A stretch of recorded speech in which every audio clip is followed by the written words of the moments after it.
Hello, boys and girls. In reading today, we are going to talk about something called antonyms. Now, that is a big word, and it's a kind of funky sounding word, right? It's a little bit weird. But let's say it together. Antonyms. Antonyms. Now, the other day, last week, we learned about synonyms, right? Not cinnamon, synonyms. And synonyms are words that mean almost the same thing. Well, antonyms are exactly the opposite. Antonyms are words that mean the opposite of a word. They mean the exact opposite thing. Okay, so we have some words that we're going to look at and try and find antonyms for. So I'm using some words from your story, from Monday's story, all kinds of helpers. One of the sentences in this story says, the girl in this picture feels awful because she caught a bad cold. Here's that picture in case you forgot it. All right, so the girl in this picture feels awful because she caught a bad cold. All right, so I have the word awful here. Awful. All right, well, we know that the word awful means very bad, right? It means very bad. We know that that means it's not a good word. You don't want to feel awful. It means very bad or terrible. Well, what do you think the opposite of awful might be? What would be the opposite? Well, an example I can think of is the word wonderful, right? When you're feeling awful, you're not feeling wonderful. Wonderful is the opposite of awful. So let me put a little arrow here to signify that we're going to write an antonym. And I'm going to put the word wonderful.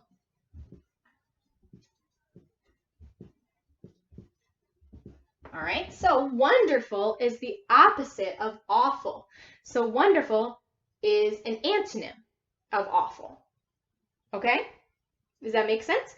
Sometimes knowing the antonym of a word can actually help you know the meaning of a word. Because if you know the word wonderful, but you don't know what the word awful means, if someone tells you, well, wonderful is an antonym of awful, you can know, okay, so that means that wonderful means the opposite of awful. So then awful must mean terrible or really bad. So knowing antonyms is very helpful for finding the definitions of different words. Okay, so these are a few other words that were found in your story on Monday. Useful, better, healthy, always. We are going to come up with antonyms or words that mean the opposite. Okay, so let's start off with useful. Useful. What is the opposite of useful?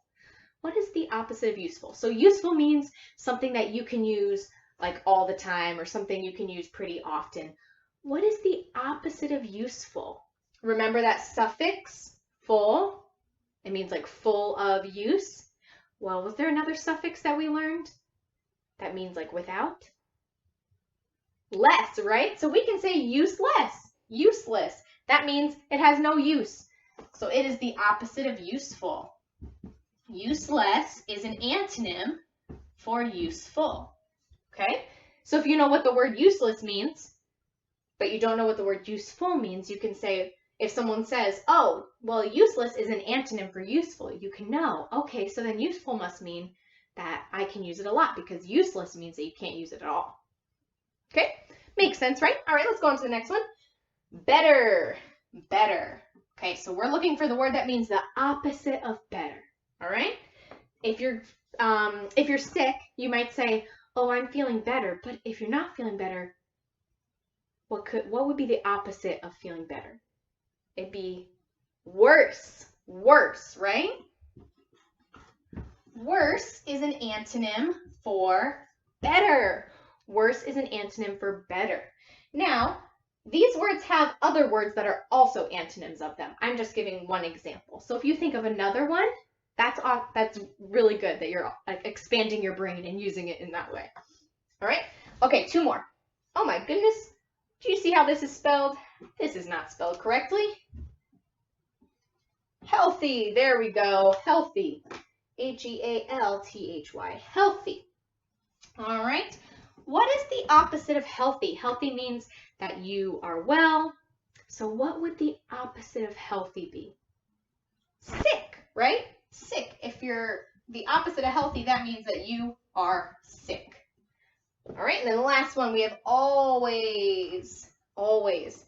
What does always mean? See if you can define it before I do. What does always mean? Well, always means that like whatever you're talking about happens all the time or often or almost every single time. Okay, so what is the opposite of always? Never, never, right? Never is the opposite, because if you always do something, that means you do it every single time.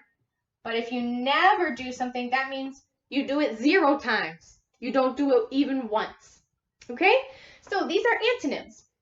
You can also find antonyms in a thesaurus. We talked about a thesaurus is helpful for finding synonyms, but it's also helpful for finding antonyms, and dictionaries are helpful with that too. So antonyms are the opposite. They mean the opposite. All right, you're going to do a worksheet where you're going to be finding antonyms as well. You're going to read a sentence and then you're going to have to choose an antonym for the word that they want you to choose. I think it's underlined or circled. But you're going to choose the antonym, the word that means the opposite. All right, boys and girls, today practice finding antonyms. See if you can, when you say a word or someone says a word, see if you can figure out an antonym for that word. All right, great job, boys and girls. Go ahead, get started on your worksheet. You're going to do great.